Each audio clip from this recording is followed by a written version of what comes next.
Hey, how's it going? Welcome to the live stream. This is Sales 101. My name is Matt Zimmer. We're here talking about all things sales related and how you can improve your sales skills to make your life easier.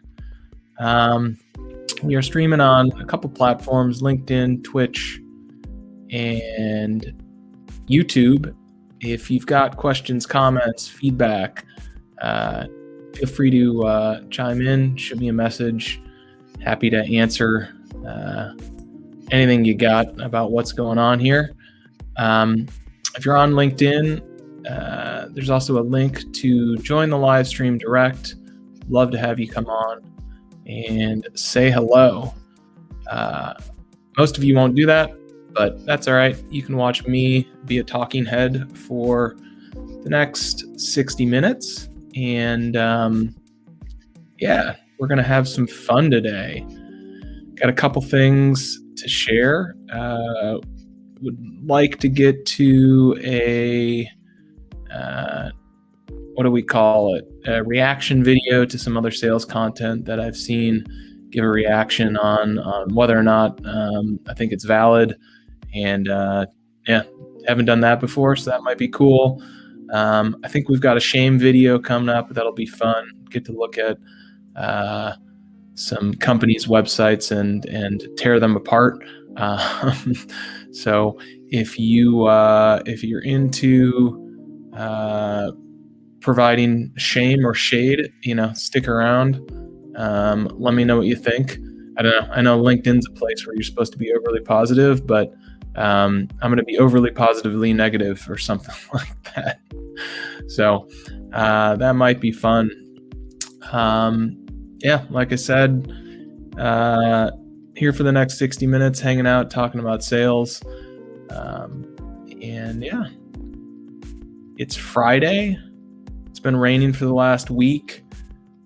It's been a little bit, I don't know about depressing, but, hasn't been great around here. So excited to get to the weekend, kind of wind down, figure out what's going on. And so hopefully you all are doing great. And I don't know, that's what I got for my intro. We'll figure out how to do this better over time, I promise. Sweet.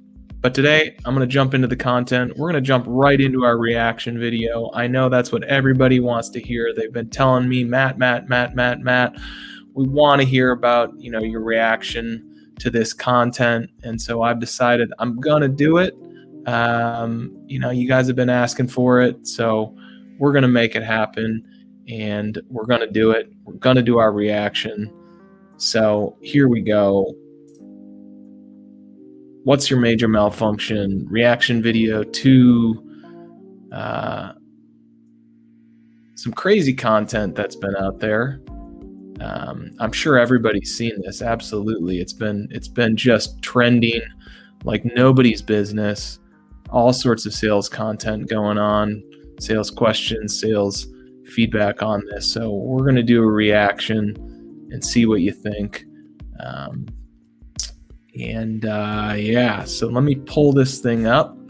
We're going to watch it together, and I'll provide feedback, commentary, and whatever as we kind of go through it. Boom. There we go. All right. So this is by a team called Spark Partners. And they have a podcast called Business Trendsetter Podcast. So you can see it's business related, just like we're business related. They're going to have a unique take on something business, I imagine. Let's see. It's called Resolutions 2023 Fundraising. So we're going to be talking about fundraising here by Spark Partners. I'm not seeing a whole lot of other information. So, without further ado, let's take a look at this thing. Let's pop to full screen. Let's do it. Ready? Here we go.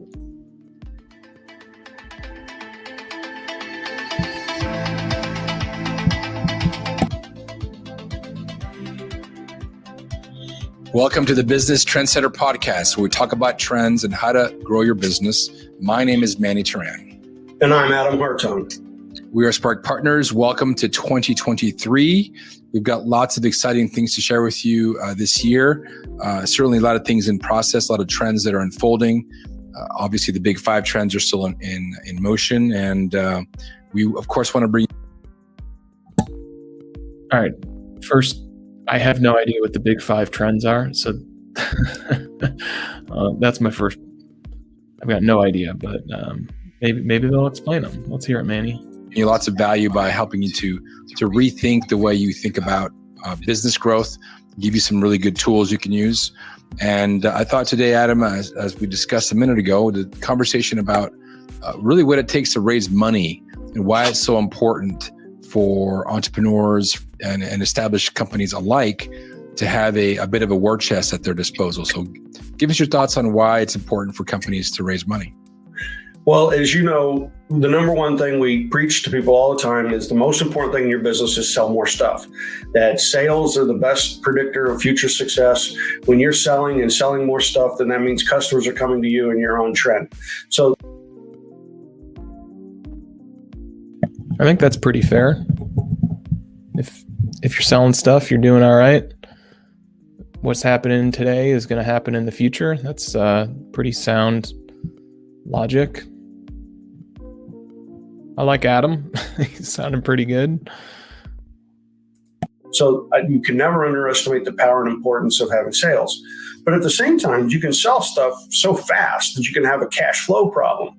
Or sometimes if you want to keep growing your sales, you might not have the resources handy to launch a new product line or to expand into a new market. So you say, well, I'm limited in terms of how I can grow because I don't have enough cash. So the second most important thing I think you need in terms of being able to run a long-term successful business is the ability to generate cash. Now, there's a lot. All right, so we need sales and the ability to generate cash. Those are our 2 things. Sales generates cash, but I guess you can generate cash from investment too. So we'll see what else he has to say there. There's a lot of myths around this, and then there's a lot of facts. And maybe we could try to go after both of those today. Sure. One of the myths in business is that the best money or the good money is the money that you raise yourself, and don't go out and use other people's money. And then that's because it's using other people's money is associated with risk. In other words, it's their money. They now have a voice in your business, and that voice can impact your decision making and impact the things like new products you want to launch, et cetera. And so it's like keep people's voice out of your business to let you be the sole voice, and don't use other people's money. And that's just a ridiculous way to think about it. I want to start right there. You should be listening to a lot of voices as you go forward in business, and having somebody put money in your business who has a stake in where it's headed and therefore has a voice in it is not a bad thing. It's not necessarily a bad thing, but like if you have somebody that has a stake in your business that isn't aligned with your vision or aligned with your values or something like that, like it's not necessarily a good thing either. So, I mean, I think it's good and bad, maybe. It's much better than your Uncle Fred or your retired Aunt Zelda. I mean, sometimes dumb money's great. Or whoever else it is that you're talking to that really doesn't know much about your business and isn't in there every day and doesn't have a vested stake in its future. If you've got an investor with a vested... I mean, if an investor is in your business every single day, like that sounds terrible. I don't know. That sounds terrible. Stake in your future, you're going to have more productive conversations that are going to be really focused on how you sell more stuff. So having somebody else close to you, vested with you in the future of your business is not a bad thing. And the second thing is just having enough money. I've seen people who say, I've got this great small business, or I got a great medium-sized business. I grew from small to medium-sized, and I did really well. But now I'm getting a lot more competition, and especially if I try to expand outside my core market, whether it's core product market or geographic market. So I'm needing to expand if I want to keep growing my sales. But when I do that, I run into other competitors who have good funding. And the point there that I always try to point out is that, yeah, that could be a competitive weapon used against you. When somebody else has cash, then they can use that cash to lower the price. They can take a lower margin in the business, and they can use that to undercut you and hurt your business. They also can use that cash to launch new products quicker and get to your customer quicker and try to steal your customer away with the new products. Mm-hmm. So people that have cash can use it as a competitive weapon. I knew a young man, I didn't really know him well, but he approached me to raise money, and his whole objective was to raise a few $1 million. And when he was going to go around in Northern California, around big cities, and he was going to buy up independent car washes. And his idea was he thought he could buy up about a third of these car washes. And then what he would do is he would just drop the price to the really, really low price for a car wash. Like instead of 20, it goes to 5. But the whole objective of saying, I got a war chest, I could go out and do car washes at $5 car wash, I'll lose money, but most of my competitors, most of the remaining independents, they can't survive that. They'll shut down, and I'll buy up those assets for pennies on the dollar. Because who's going to want to buy car wash assets?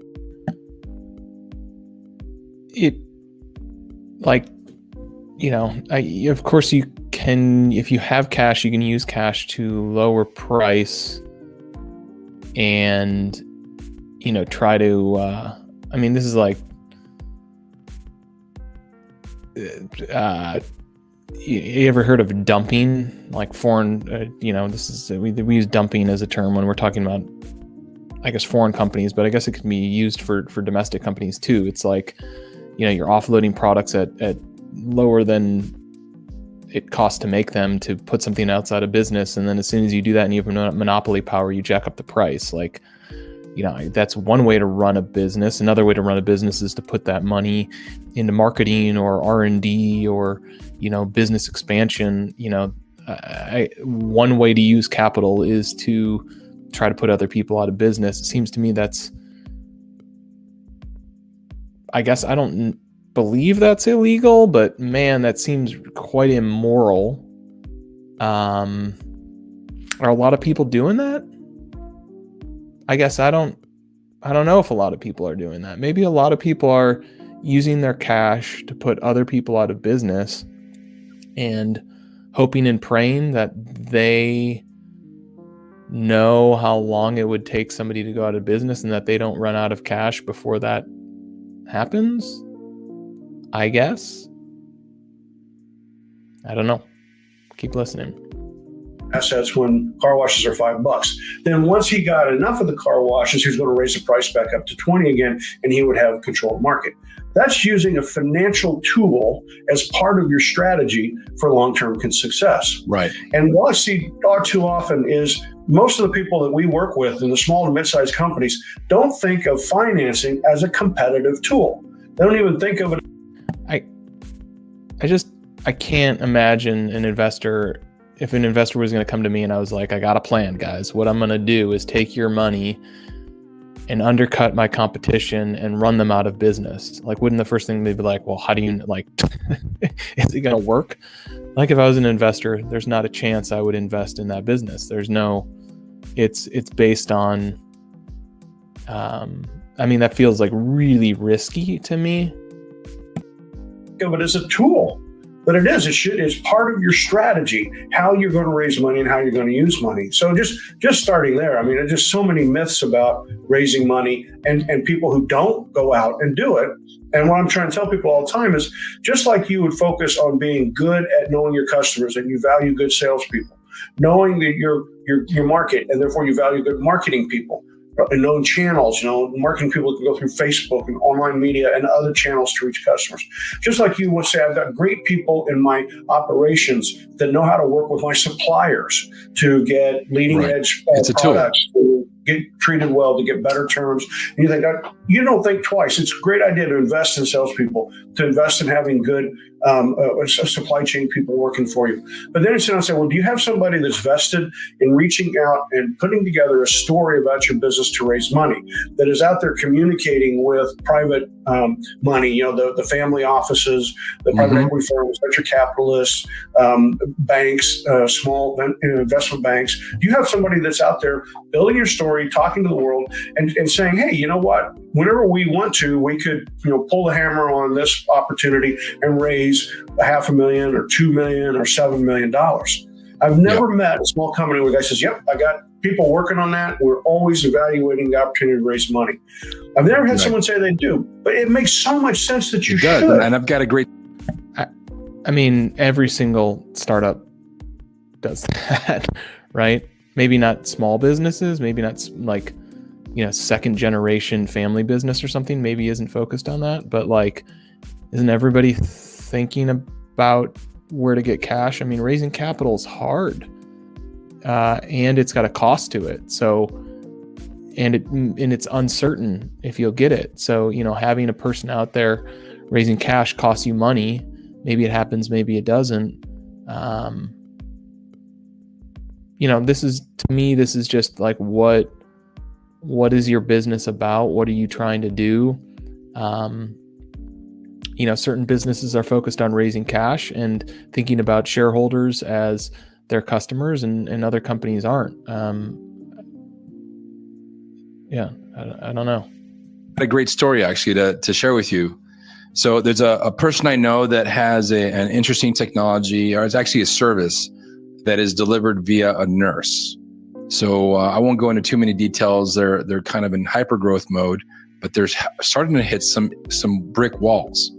And one of those has to do with exactly this. So about a year ago, I met them for the first time, and they were growing hand over fist. They couldn't find enough nurses, but they were finding them because they added some value to the nurse that was almost too difficult to walk away from. So they were growing and growing and growing. And I asked them, hey, are you guys raising any money?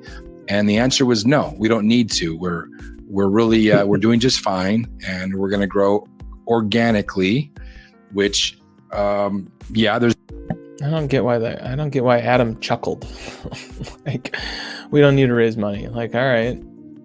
Isn't that amazing if your company didn't need to raise money? Like, shouldn't that be like, you are, just the most amazing, your company is fully sustainable without the outside financing, like you're profitable. Isn't that incredible? There's value to that. But one thing that happened is they were playing in a non-competitive space. In other words, they didn't have any competitors, quote unquote. They did, they just didn't know it. Yeah. Fast forward a year later, I talked to them about a month ago, and they were up against a bowling ball, because now they're the sleeping giant, which were these giant organizations that have thousands of nurses, were starting to recognize what they're doing. And by that time, it was too late. They're going to be squashed because they don't have a war chest. They don't have any money to go out and actually execute on their plans. And they're going to be dwarfed by these other companies, where once they had that opportunity, now they're in the process of losing it. Yeah. One of the things I find is that people don't treat cash the way they treat inventory. If you were selling mobile phones and you had 100,000 mobile phones, you would be saying, I need to get those mobile phones sold. I don't want any aging inventory here. I want to sell those phones, and then maybe I'll get some more. But people have cash thinking, well, let's put cash in the bank. Let's hoard cash. Let's save cash. There's all these, keep your powder dry type comments that go around. And I think that's why it's especially important conversation we're having now as we in this recessionary times. But cash is just like any other item, and it does become aging inventory. If you've got cash sitting back there and you're not using it as a competitive tool, then it doesn't do you any good, right? It's not helping you sell more. Yeah, I think the difference between cash and mobile phones is, mobile phones need to be sold. Cash is a liquid commodity that I can purchase anything with it. I can do anything I want with it because people are willing to accept it for anything, essentially. So, I can't trade a mobile phone for anything. I can trade a mobile phone for cash. Maybe I could barter for some stuff, but it isn't a fully liquid asset like cash. So, I want to hold my most liquid asset as long as I can until I have to spend it. Now, that doesn't mean you shouldn't spend it, but like you shouldn't just spend it because you have it. You shouldn't take inventory of your, cash down to zero. Like, how is that helpful? More stuff. It's not helping you launch new products. It's not helping you be a better competitor. So when you have cash, you should be saying, how can I use this cash to offer discounts to my customers, to launch new products, to do product bundles, to do things that would help me to grow the business? But people say, well, why do they hoard cash? Because they're afraid they can't raise more. And I'm like, okay, now you're living in fear. Your fear of this skill set is causing you to make bad business decisions. So you need to build that skill set. If you have the skill set for raising money, then you're not going to be afraid to spend money because you say, I'll go raise more money. Right. And so you should have somebody out there working at it. Why? Well, because when you need money isn't when you raise money. Right? If you walk in and say, hey, I've had a business, but I'm in trouble now because I don't have enough cash, then people are going to really extort. They're going to walk away. They're going to run away. Yeah. So you have to be in the market saying, here's my story. This is the business I'm in. This is the trend I'm building on. Right, this is why my revenues are growing. I want you to be part of this. No, I don't actually need your money, but I could put it to use very effectively. And I'd like to get you in on my business so that we can continue to grow. With other companies for and the that cash, way you're constantly raising money. You know what's going on in the fundraising side of give me things. their cash. If we take a look at people like Steve Jobs or Jeff Bezos, or Elon Musk, one of the things that we see across those great entrepreneurs, Richard Branson, another one, is the ability to raise money. They started early in their career saying, I'm not going to be in this alone. I'm going to raise money. I'm going to make partnerships with corporations. I'm going to take grant money. I'm going to use private equity, venture capital. And they were reaching out, raising money all the time. And they were able to build these giant businesses because they could raise money. Just this last week, SpaceX announced that it's going to raise another $750 million from Andreessen Horowitz.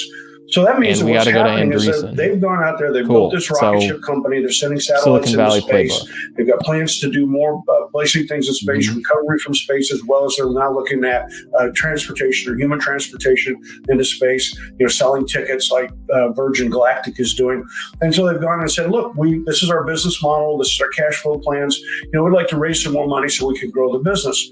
So even though they're not sitting on the edge of death or the edge of bankruptcy, SpaceX is raising another $750 million to look at the next thing it can go do.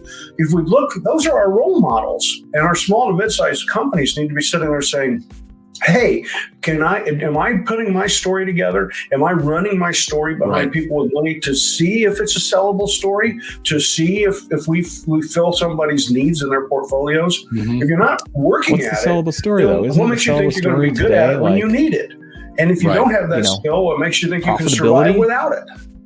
So I talked to lots of people, and one of the sentiments of why they don't raise money is because they don't want to dilute themselves. And the whole adage of 100% of zero is zero, it really rings true. The best kind of money out there, beyond even quote unquote free money or grant money, is of course customer money. Because if you've got customer money and you've got these revenues, it means you've got a healthy company, a healthy value proposition. You've got your value delivery on point. Everything's aligned. It means you're actually making money. So I would argue any day at any level that customer money is more valuable than grant money or quote unquote free money. And so how do you think that that makes SpaceX makes them more viable and more competitive to their counterparts by now having raised $750 million? We were just talking about investor money, then we went to customer money. All right, so we can look, and we've got Virgin Galactic, like I said, you've got Blue Origin, and then you've got SpaceX, and they're sitting there saying, how do we take things into space with a revenue stream and become profitable? And at this time, they're not making enough money that it would be great. So they've all got to try to get to the next level of volume. They've got to grow their revenues in order to try to become more successful. By raising more money, now that puts SpaceX in a position to buy more rockets, to do more research, and to also go convince more markets of the opportunities that they offer them, whether it's for transportation services or if it's for placement into space or recovery from space, or whatever segment of the market they want to reach out to. They've now got this $750 million pocket that they can reach into. And if Branson doesn't come up with a way to raise money to meet that, then what happens is he'll start to fall further away. Blue Origin will start to fall further away. I don't even think these companies are competing though. Like Branson isn't trying to bring cargo. So that's how they can use that $750 million as a competitive tool. Different. Now that's a lot of money, and I know that most of the people listening to our business aren't out there looking to raise $750 million. But I can wind back the clock 40 years, and I can say if it was 1982 and you had a great business idea and you wanted to raise $5 million, that was hard.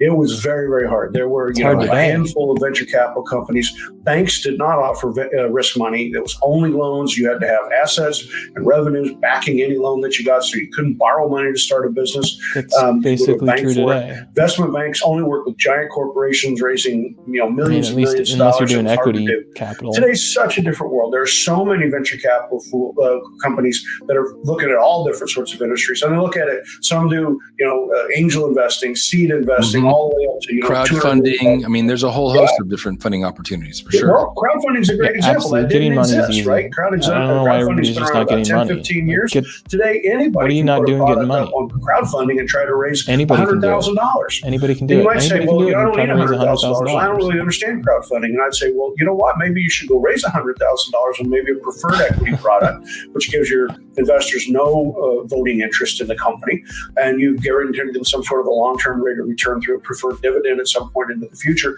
But what's happened is you're getting experience at raising money.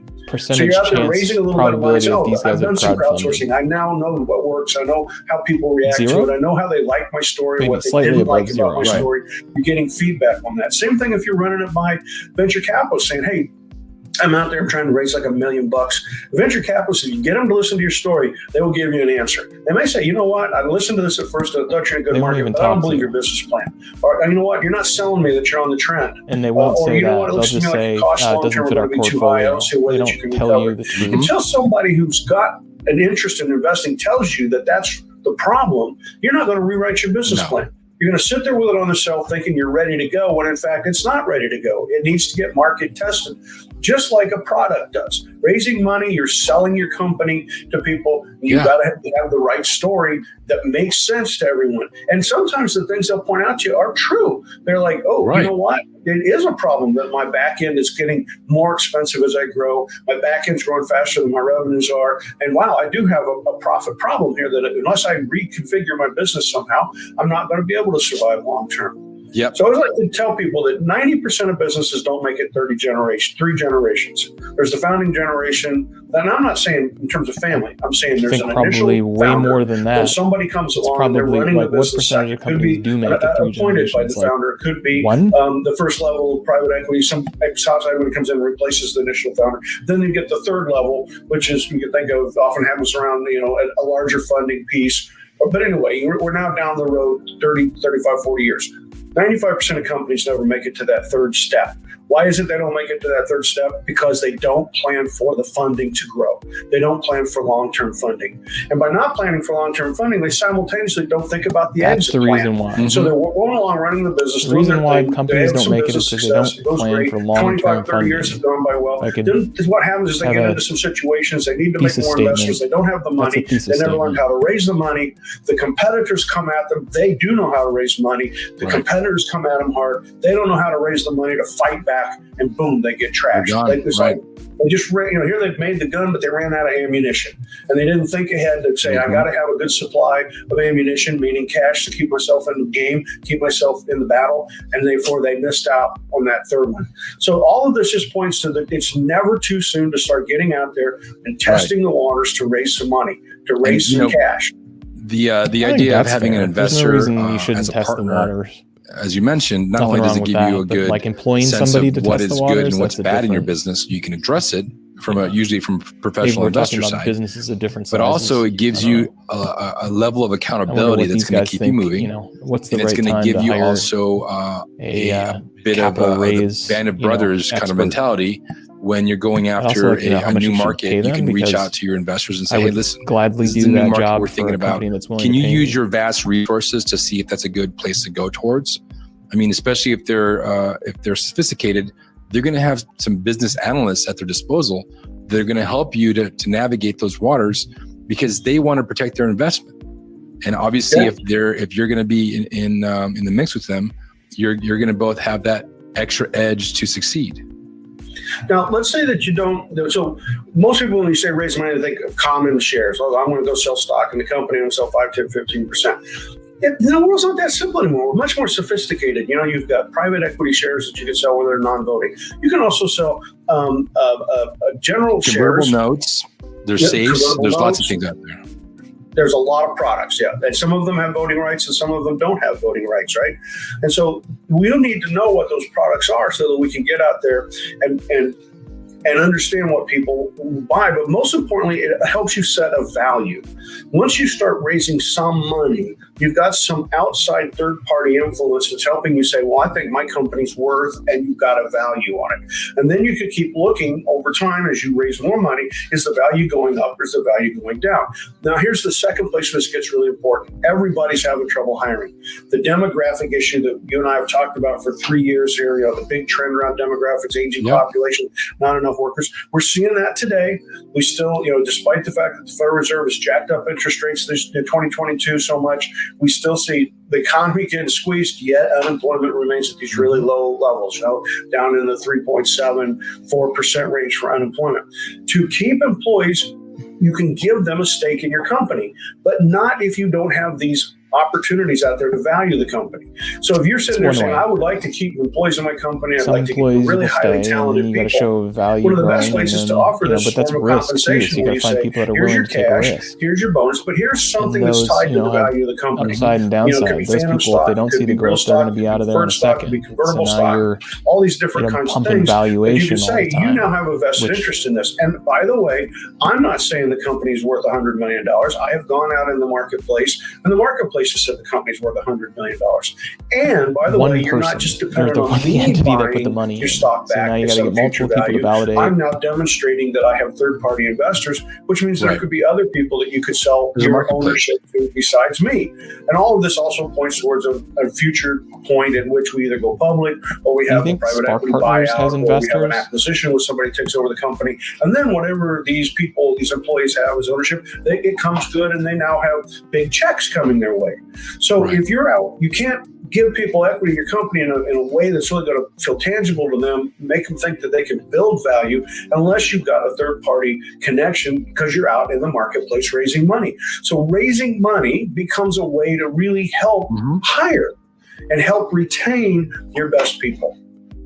Yeah, I couldn't agree more. And, I kind of fell victim to that with my previous business. I kind of mentioned to you last time in the mid 2015 timeframe, 16 timeframe, where if we would have had cash, if we would have raised money and we would have pivoted to to where the customers were screaming for us, it would have been a different story. Got it. If he had raised cash, we didn't have any money. Our war chest was depleted. Listen to his customers. And we didn't have the ability to compete on your number with one thing, these giant companies like Raytheon. If you have sales, like sales fixes everything. 15-20% higher salaries and a $15,000-$20,000 signing if we had cash. If we had cash, we could have had more. If we just had money, it would have all worked ability out. to withstand the storm. It's not how. But long story short is, it didn't survive, and that's part of my success is my failures, of course. But how do you expect these entrepreneurs to really go after money if they have no idea of where they're going to spend it?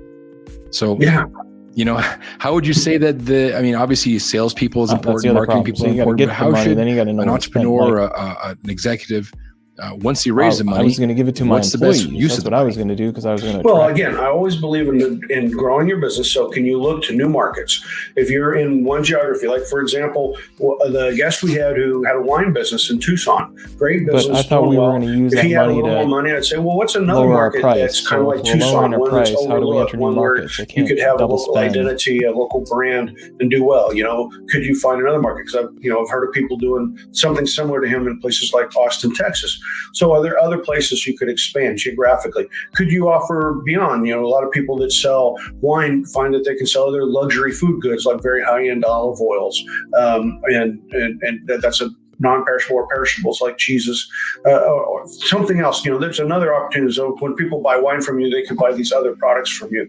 So market expansion, product line expansion, expansion into new technologies. If you've got a product that has a technology element to it, could you expand that? Could you see what customers' needs are that are unmet? You're selling them a product that solves a problem. What other problems do they have? Where if you had a product, you would meet their needs. So you could bundle products together and get a bigger sale by solving two problems for the customer at the same time. So your customer's needs, wants, and desires that you could attack them. That's where you would go with the money. Because again, back to what I said earlier, think of money as aging inventory, just like you would if you had a warehouse full of cell phones. You don't want money just sitting around. You want to put it to work. And so make sure that you should be thinking about this. Now, what's our ultimate answer for that? I tell people all the time, do you have a white space project? Now, I don't want to go nuts here in this, but a white space project is where you have a small team dedicated on doing something new. And I always say all companies should have a white space team out there that looking at new opportunities, figuring out how to do something new. Guy's got, so I often, when I'm dealing with groups, I'll say at the end of it, I've told you now about a white space. What if I came to you and I said, hey, I just won the lottery. I won $1 billion in the lottery. And I've decided I want to come into your company and I'm going to give you $1 million. But here's the rules. I give you $1 million. Maybe if you want to put your money to work in a business, put it in a white space team, and you have to start the team within 5 working days or 1 week. Can you stand up a white space team in 1 week to take the $1 million and go roll? And people always look at me like, well, I don't have that. Because what they think is they want to get the money first and then go out and maybe come up with an idea. But the amazing thing is if you start thinking, what would I do if I had an extra 100,000, 200,000, 500,000, million, 2 million, 5 million? If I had that money, what would I do? Not just more of the same, but where would I go? What geographic expansion? So when an entrepreneur says, well, what would I do with the money? I'm like, if you don't know, you've got a problem. We're talking about growth. You and your team should be sitting there saying, wow, if we had that money, if it fell in our laps for whatever reason, then where would I go with it, right? Right. And then you should be, because then once you get motivated, like, oh God, I really wish I had 200,000 to do this. Then you've got the motivation to go off and again, help you raise money so you can. You got to have that dry powder. So when you have that idea, you can do it. So, Exactly. Hey, let's downshift slightly, Adam, and talk about, you mentioned customers and the importance of customers in a business, right? I don't understand their experience. Let's talk about a recent snafu that happened with an airline that once was, charting new territory and is now kind of on the ropes a bit. So let's talk about Southwest Airlines here and what happened, 2 weeks ago? Yeah. Well, everybody knows that Jim Collins is a fraud, right? And if they don't know it, they know it when I meet with them because I tell them that Jim Collins is a fraud. Jim Collins built to last. I don't know who Jim Collins is. And it's a bunch of crap. It's a bunch of focus on your core. Don't ever go do anything new. It's just it's the roadway to hell if you're in business. You don't want to follow Jim Collins. Jim Collins, one of his most admired companies in these books is Southwest Airlines. And Southwest Airlines is now suffering from exactly the problems that you get if you try to follow the Jim Collins approach, which is to just constantly try to do more of what you've done, better, faster, cheaper, better, faster, cheaper. And what we see in the case of Southwest is they have this point-to-point network. They've never become a major airline, considered a low-cost provider, although every time I do ticket pricing and I try to compare them with United or American, I don't save any money, so I never fly them. Anyway, here you got this airline, and it doesn't update its technology, it doesn't update its business model, it doesn't update trends, right? And so it starts getting further and further behind. Boom, we hit a bad weather Christmas. So now we've got some problems related to the pandemic where you laid a lot of people off. Do you get them back to work, get the planes back flying? You're constantly running at nearly 100% of capacity. That is, of course, a challenge for the operations people. But because they didn't invest in the marketing, their technology, they didn't invest in getting to the next level. They didn't invest in innovation. They just kept being Southwest, Southwest, the carrier it was, with the story of Love Field and, keep constantly talking about the past. Whenever invest in you have innovation. you have a Like, capacity it's just operation, and all of a sudden you get some bad weather, their whole I've heard that technology twice just blew today up. now. Yeah. Just In blew up on them, innovation, where and they it's weren't like, able to okay, well, service what their innovation do you customers want me over to the Christmas invest in? holidays. Like, that's the And hard you know, part, I don't figuring out know. what the Like innovation I said, is. I haven't flown Southwest Innovation, for you many can't years, just and I won't fly manifest Southwest. innovation. Like, I you don't have know to why work anybody on it. would going forward. It takes I time. heard one guy You know, on television say oftentimes, that like, that Southwest is the safest operator of moment 737 doesn't come, aircraft, and you I know, was kind of like, oh exactly wow, when you that's need like it. saying nothing. You know, it's kind of like saying Dairy Queen's one of the best manufacturers of soft serve ice cream. Wow, whoop-de-doo. The reality is that all airlines are safe. You rarely see one of these planes fall out of the sky. I want to get to my location on time. I want to get there comfortably without feeling harassed, abused, and having problems getting there. So what airline would you What point Southwest keeps failing to do is get people from A to B on time without a lot of harassment. It wasn't just Christmas. You might remember last summer. They fell apart in the middle of summer whenever their systems went down. They were leaving people stranded. They couldn't get anywhere. So what we're seeing here again is that focus on your core, keep trying to do more, better, faster, cheaper, rein in your costs, manage your costs, try to manage for long-term profitability rather than thinking about customers, thinking about the future, thinking about innovation, thinking about where you're going to grow, thinking about how to expand your business. That has now killed Southwest. Yeah. They got operations that aren't working. They're charging as much as United and American do for coach fare tickets.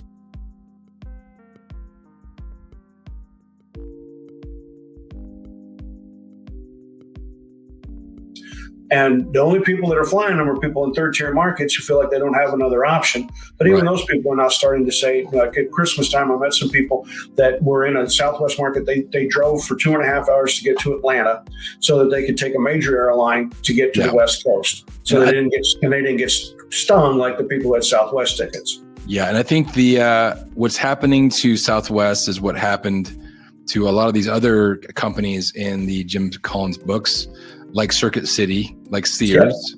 Yep. Right? They all fall under the weight of their own success. I mean, but it doesn't that's what last. happens. But they're also not a small medium I business. used to love Southwest Airlines. They were my chosen airline. Southwest should have been focused on raising money 15 from years banks. Like, I loved it. It was point to point. It was inexpensive. There was no bag fees. I don't understand Now I just don't fly them as much anymore. I just go to the common market. And matter of fact, I'm going to Las Vegas this weekend, flying Frontier. And I just went out to the open marketplace and I compared their rates were about double what Frontier was. Matter of fact, I'm going up from Tucson to Las Vegas for $100 round really trip. thinking through, like, what are they talking about? I Southwest. mean, when you're trying to say I'm going to win in a price war, and then you're going to get the Frontier, you're going to get your Spirit Airlines, you're going to get your people who, if it's what we're about is cost, we're going to show you what low cost means. I don't know if you've heard the stories, but like Spirit Airlines doesn't have any light bulbs installed in their entryway. They don't have a receptionist for the company.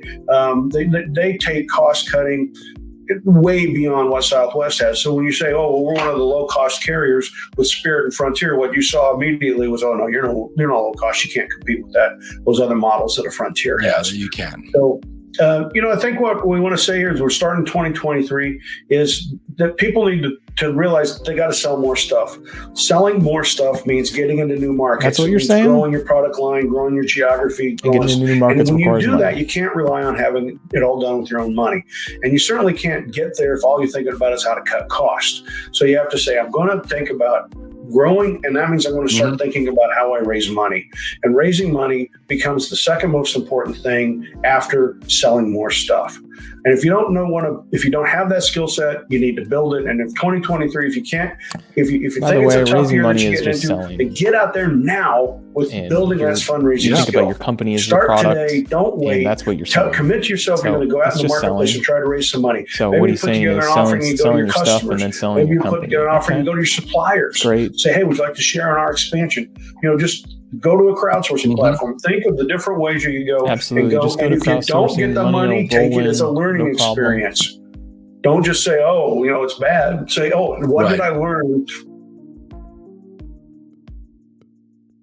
And then build on that. Because when you get to the point people want to throw money at you, you're probably going to win. Yeah, and that's a huge humility exercise.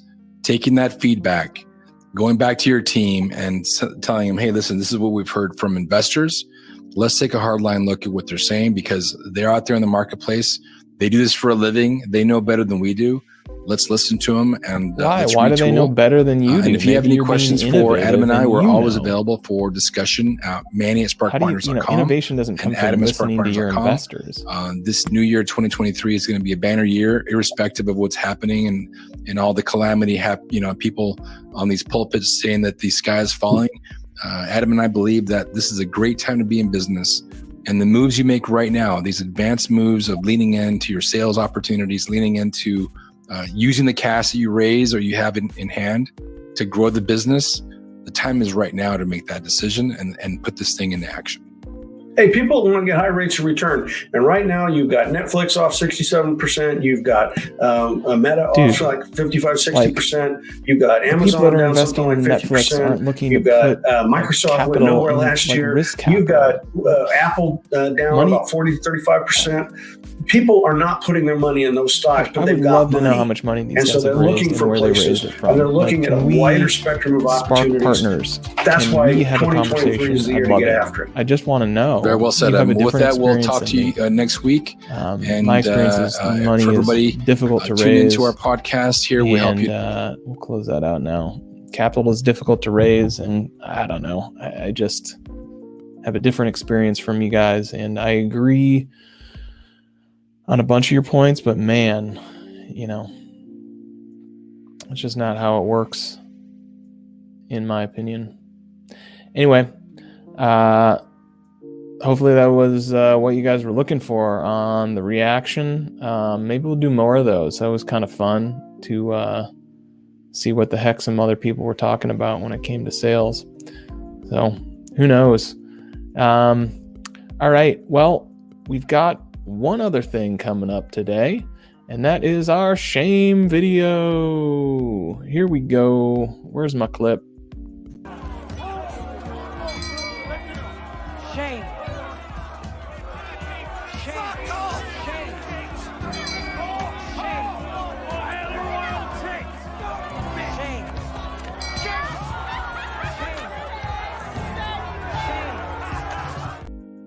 All right, so who are we shaming? Well, we had a guest lined up.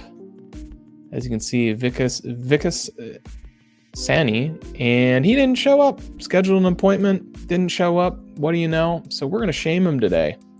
That's how it works here. And we're going to take a look at Vikas's website, LinkedIn profile, and in good spirits, clearly, not trying to be mean-spirited at all, but we're going to take a look at what he's got and try to give him some advice on how he can be a better person, a better company all around. So here we go. Vikas, if you'd like to join, you've got the link. I invite you to join up. So here we go. Here's Vikas. As you can see, he's a freelancer, Flutter, Ionic, Cordova capacitor. I have no idea. And I did notice that I've got a couple links down to Vikas's experience, professional freelancer, VIT expert. That's his company. So we're going to take a look at that. But clearly just a, entrepreneur, software developer. And let's take a look at his site, shall we?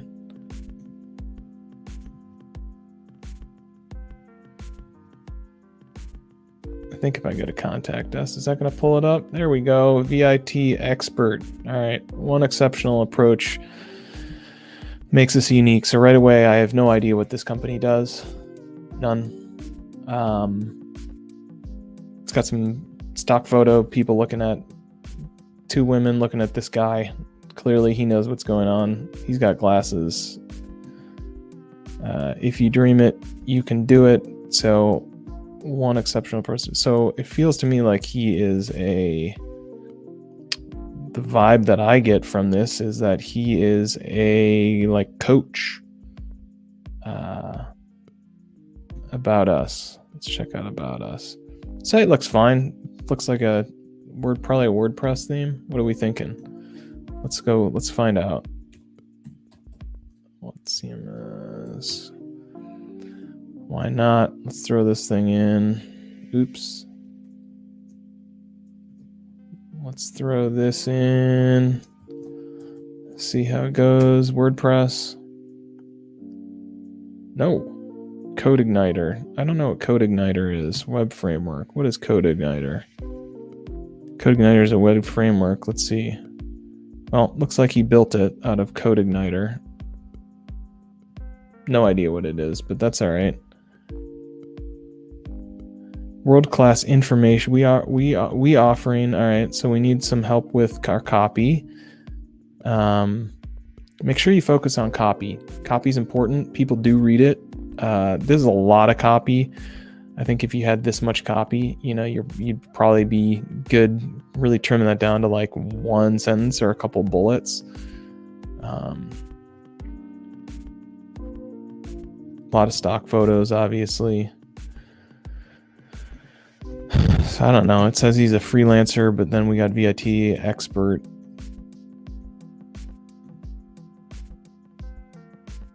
Full-time professional freelancer. So I'm assuming this is his company, not that he's a worker there, but it's positioned as if it's, I have no idea what's going on.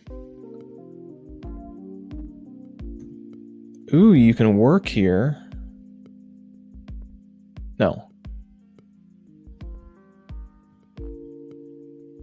I have careers. Careers is generally where where I can apply. So that's very confusing. How we work.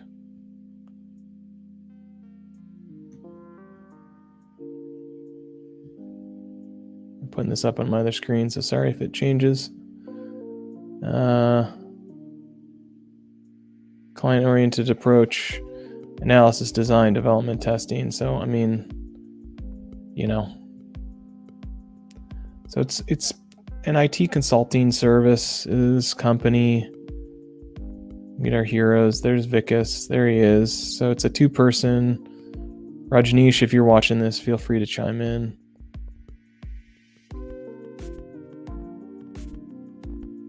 $491 projects completed. Mission vision. This is a very generic website. I think my critique on this is like, dude, if you're not a major corporation, like, don't try to look like a major corporation. It's okay to be a freelancer. People are looking. Oh, that's what happens, huh? You guys weren't, nobody's even saying anything when I'm just showing, a blank screen, huh? That's all right. Well, I don't know. I think it's okay, if you're a freelancer, come off as a freelancer. People want to hire freelancers. They're cheaper, right? I'm not hiring all that overhead. But when your corporate site doesn't align with that, like, it's really confusing. I'm thinking I'm going to hire, this team of experts that you got going on. Look at these. I'm going to get like, who works here? What's going on? There's all these different people. So I just got all these shots of people. Very confusing. And, when you look at your services, it's like, you're doing generic kind of development that I can find on Fiverr. And that's great. That's okay. It's okay not to be, if you want to market through your website, I think that's really appropriate. So I applaud you for that. But like, maybe think about being authentic. I think from a sales perspective, being authentic is what people are looking for. Really pay attention to your message and your copy. Less is more. A one-page website can be far more effective than a multi-page. It's easier to construct. You can focus in on really talking about what you're doing. And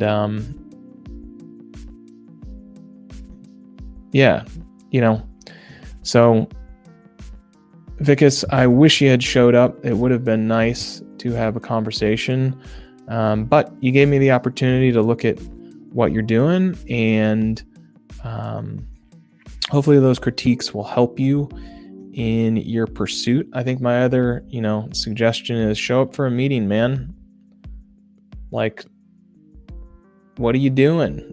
If you're going to sign up, show up, or at least send a message being like, I'm not going to be able to make it, but not cool. So wish you the best, but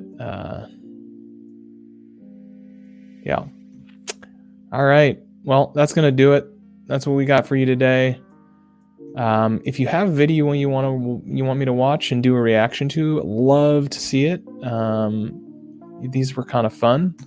If you are interested in being a stream guest, you can head to zimmers.com, where you can sign up for a segment spot. We'll be doing a few next week, starting at 8:30 as usual, Pacific Standard, and look forward to having you on the live stream, providing all your feedback. And our viewership is growing. We're very excited and really appreciate everybody and their support. With that, I will sign off and have a wonderful day. Take care.